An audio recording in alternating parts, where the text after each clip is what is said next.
Hey guys, comic verse के एक और एपिसोड में आप सभी का स्वागत है। ओके, तो फाइनली मार्वल का फेज 4 स्टार्ट हो चुका है उनकी पिछले बहुत टाइम से हाइप्ड अप सीरीज वांडाविजन के साथ। और आप सभी का तो मुझे नहीं पता, लेकिन मैं इस सीरीज का काफी टाइम से वेट कर रहा था क्योंकि मुझे ऐसा लग रहा था कि इस सीरीज में काफी सारी चीजें नहीं होने वाली है। मतलब ऐसी कुछ चीजें जो मार्वल वालों ने अभी तक नहीं करी और इसके ट्रेलर्स को देखकर भी कुछ खास आइडिया नहीं लग रहा था। अब वैसे तो ये नॉर्मली एक वीकली सीरीज होने वाली है जैसे मैंडलोरियन थी और डिज्नी प्लस पे बाकी सीरीज होती है, लेकिन as a welcome gift Marvel वालों ने इसके 2 ही एपिसोड्स हमें पहले ही दिन दे दिए। अब इसका मतलब ये नहीं कि हर बार 2 एपिसोड्स आएंगे, हर वीक एक ही आएगा और हिंदी में डब नहीं होंगे, मतलब इनिशियली तो नहीं होंगे। वांडाविजन को देखने से पहले क्या क्या चीजें पता होनी चाहिए इसे लेकर मैंने एक वीडियो बनाया था। अगर नहीं देखा तो जाके देख लेना, लिंक ऊपर फ्लैश हो रही है। तो कॉमिक वर्स से मैं हूं मोहित और आज मैं वांडाविजन के शुरू के 2 एपिसोड्स का एक सॉर्ट ऑफ रिव्यू करने वाला हूं। ये एक sort of first impression video होगा क्योंकि किसी भी सीरीज को पूरा देखे बिना उसका रिव्यू दे पाना थोड़ा सा मुश्किल, इम्प्रैक्टिकल और अनफेयर है। तो इसीलिए मेरे जो भी इंप्रेशंस है फर्स्ट 2 एपिसोड्स को देखने के बाद वो मैं आपको बताऊंगा। और हाँ, मैं पूरी कोशिश करूंगा कि इसमें स्पॉयलर्स का यूज ना करूं,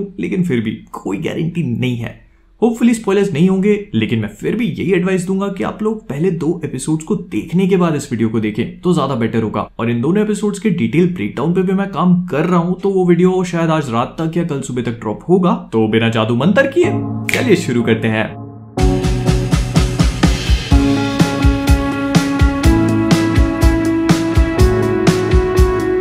तो वांडाविजन के ट्रेलर्स और क्लिप्स को देखकर ये बात तो समझ में आई गई थी कि ये शो काफी अलग होने वाला है। मतलब इसका pattern sort of 1940s, 1950s और 60s के जो अमेरिकन सिटकॉम्स होते थे उन पे बेस्ड होगा। एंड इस शो के फर्स्ट 2 एपिसोड्स बेसिकली इसी चीज पे फोकस्ड हैं। शो का first episode Dick Van Dyke show पे बेस्ड है और दूसरा वाला बिविश्ड पे। अब वांडाविजन ने डिक वैन डाइक शो से इतनी हेवी इंस्पिरेशन ड्रॉ करी है कि उनका सेट भी डिक वैन डाइक शो जैसा ही है। और इसके अलावा भी बहुत सारी चीजें ऐसी हैं जो इस शो से मैच करती हैं। लेकिन सेकंड एपिसोड बिविश्ड पे ज्यादा फोकस्ड है। इसका इंट्रो भी बिविश्ड से मिलता जुलता है और शो में भी मैजिक वाली थीम का यूज किया है। फिर इसके अलावा अगर आप बैकग्राउंड स्कोर को देखेंगे तो पूरी तरह से अमेरिका का जो 50s और 60s में बैकग्राउंड म्यूजिक यूज होता था पूरा का पूरा वही है। और जिस तरह से शो के साथ इंटीग्रेट किया गया है वो बहुत ही अमेजिंग है। फिर इसके बाद हम लोग जो सिटकॉम्स में वो हंसी वाली आवाज सुनते हैं वो भी मौजूद है, लेकिन एक चीज ऐसी निकली जिसने मुझे काफी ज्यादा सरप्राइज किया। मैं ये चीज एक्सपेक्ट कर रहा था कि शो में 60s और 70s के जो सिटकॉम्स है उनके सिर्फ एलिमेंट्स होंगे, मतलब शो उनसे इंस्पायर्ड होके उनसे अपनी इंस्पिरेशन को ड्रॉ करेगा, लेकिन मेन थीम जो है वो मार्वल के यूनिवर्स जैसी रहेगी। बट यहाँ पर वांडाविजन ने मुझे पूरी तरह से सरप्राइज कर दिया क्योंकि ना केवल ये शो बस इनसे इंस्पिरेशन ड्रॉ करता है,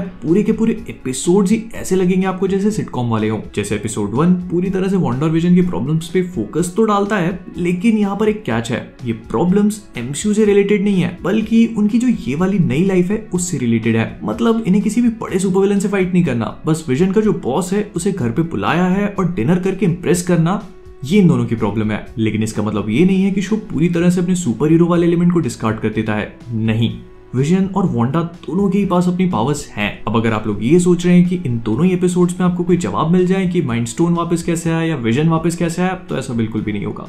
ऑनेस्टली अगर आप लोग ये चीज एक्सपेक्ट भी कर रहे थे तो ऐसा कभी भी नहीं हो सकता। शो के अभी भी 7 एपिसोड्स बाकी हैं, इसका मतलब बहुत सारी कहानियां भी रिवील होनी बाकी है। लेकिन हाँ, ये चीज समझ में आती है कि एक बहुत ही डीप और अंडरगोइंग मिस्ट्री है जिसके बारे में हमें धीरे धीरे करके पता चलेगा। इसमें मार्वल के और भी बहुत सारी चीजों का इन्वॉल्वमेंट है जैसे कि स्वॉर्ड, मोनिका रैम्बियो और साथ में अगाथा हार्कनेस भी। अब किसे क्या चीजें पता है क्या नहीं पता, ये इन दोनों एपिसोड्स में नहीं बताया गया। और अगर मैं सीरियसली बताऊं तो ये दोनों एपिसोड्स ही मिस्ट्री को सॉल्व करने की बजाय इसे और ज्यादा डीप बनाते हैं, जैसे हमारे जीवन में प्रॉब्लम्स की वैसी कमी हो, राइट।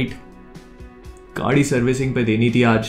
इसके अलावा भी इसमें मार्वल को लेकर काफी अच्छे ईस्टर एग्स और हिंट्स हैं, जैसे कि स्टार्क टोस्टर या फिर बैरन वॉन स्ट्रकर की वॉच जो कि हाइड्रा को दिखा रही है। फिर इसके अलावा जितनी भी कास्ट है उनकी एक्टिंग बहुत ही अच्छी है। मतलब सीरियसली ये मॉडर्न टाइम्स के एक्टर्स ऐसा लगता ही नहीं है कि इस टाइम के हैं। और शो को जिस तरह से दिखाया गया है आपको ऐसा लगेगा कि आप बहुत पुराने 50s या 60s के शो को देख रहे हो। दोनों ही शोज पूरी तरह से ब्लैक एंड व्हाइट है, बस एपिसोड 2 के एंड में एक कलर पैलेट आ जाता है और मार्वल वालों ने इसे इतना स्मार्टली दिखाया है क्योंकि सेकंड एपिसोड जो बिविश्ड पे फोकस था वो भी एक्चुअली में एक ब्लैक एंड व्हाइट से कलर्ड सीरीज बनी। मतलब वो पहली सीरीज थी जो ब्लैक एंड व्हाइट से कलर्ड बनी और उसी तरह से एपिसोड 2 भी ब्लैक एंड व्हाइट से कलर में ट्रांजिशन करता है, जो बहुत ही अच्छी चीज है। फिर इसके बाद अगर मैं प्लॉट की बात करूं तो शो को देखकर ही आपको ये चीज समझ में आ जाएगी कि शो का प्लॉट बहुत ही वेल रिटन है। मतलब शो की स्टोरी और प्लॉट इतना टाइटली पैक्ड है, मतलब हर एक चीज, इनफैक्ट हर एक डायलॉग के पीछे एक मीनिंग छुपा हुआ है। फॉर एग्जाम्पल एक एपिसोड 2 की बहुत ही छोटी सी डिटेल है जिसमें डॉटी वांडा से कहती है कि the devil is in the details, और उसके जवाब में मोनिका कहती है that is not the only place where he is.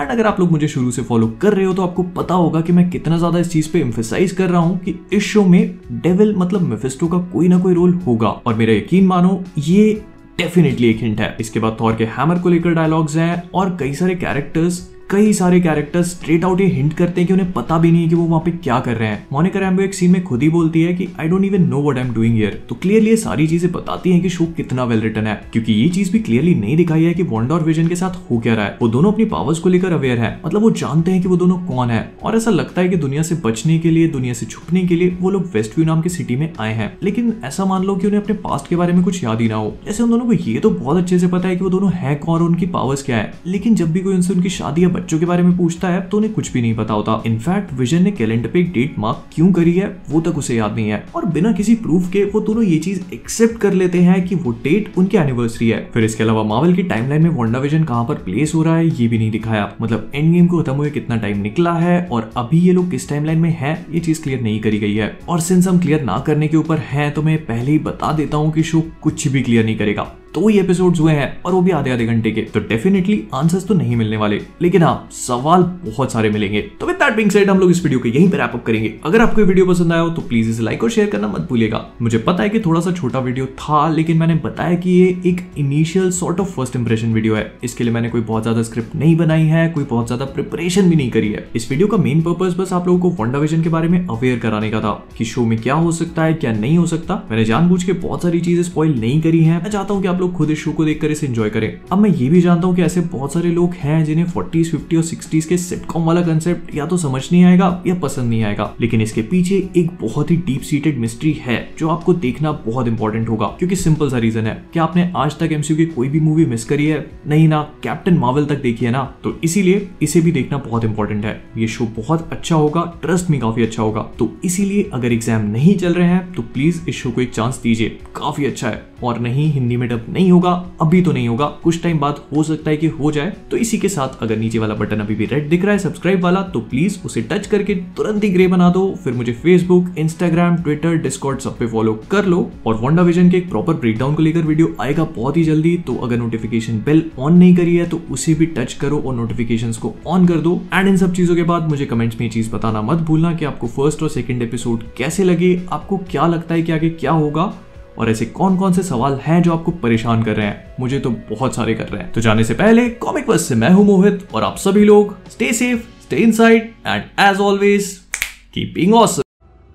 Stone demands a sacrifice. A soul for a soul. क्या करूं मैं, मर जाऊं?